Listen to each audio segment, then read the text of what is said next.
Whenever people think of anime, they think of the modern day titles Jujutsu Kaisen, My Hero Academia, One Piece, and more famously, the entire Dragon Ball franchise.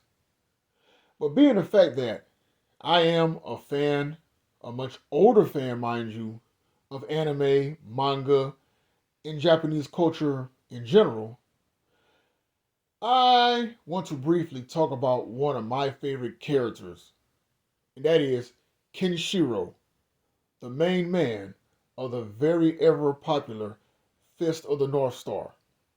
Now, I did do a video earlier saying how the live action Fist of the North Star film that came out in 1995 was one of the better live action adaptations of an anime slash manga. And I already gave a brief description of what the series was about. But let me reiterate, you have a post apocalyptic future. You have where it's survival of the fittest, kill or be killed, and the weak and the helpless are being picked on and persecuted daily. And then you have the main man, Kenshiro, or Ken for short, the 64th successor of Hokuto no Ken, who is their savior, mind you. And he travels the land, defending those who can't defend themselves. And that's one of the things that I like about this character, because he's in my top 10 of greatest anime characters of all time. He's also in my top 10 of greatest overpowered fictional badasses of all time.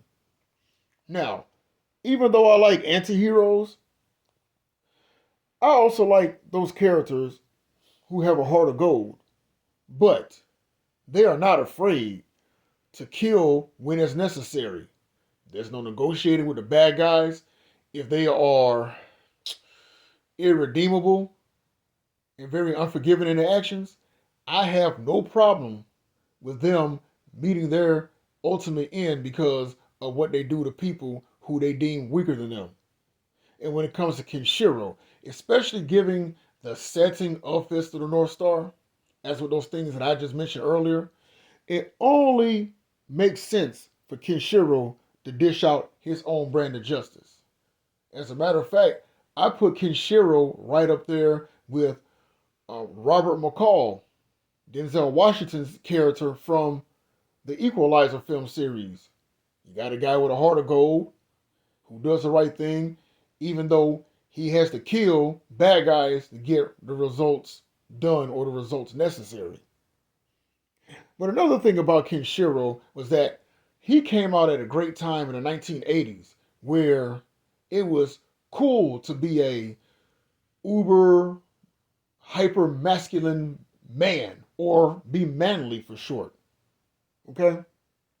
And he's also the ultimate example, of what it is to be a man. You can be kind, you can be caring, you can be compassionate. You're defending the weak and the helpless. You're out there trying to do good deeds to make the world a better place.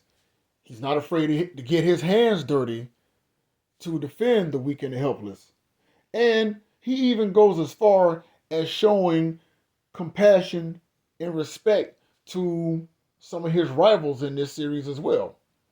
He goes and shows respect to his former friend Shin, who left him for dead, even giving him a proper burial once their battle concludes. And then when he ends up fighting his older brother Rao, he even sheds tears because it didn't have to come to where he and his brother had to fight each other. But there can only be one successor of the Fist of the North Star fighting style. And if it meant killing his brother, who was out there using his power to bully and be a tyrant amongst the people, then Kenshiro did what he had to do. And speaking of compassion, Kenshiro also shows that it's okay to be a man and cry. Nothing wrong with you crying as a man. It just only shows the one thing that Kenshiro is at the end of the day. And that is just him being a human. But Also, at the same time, he is the ultimate example of what it is to be manly.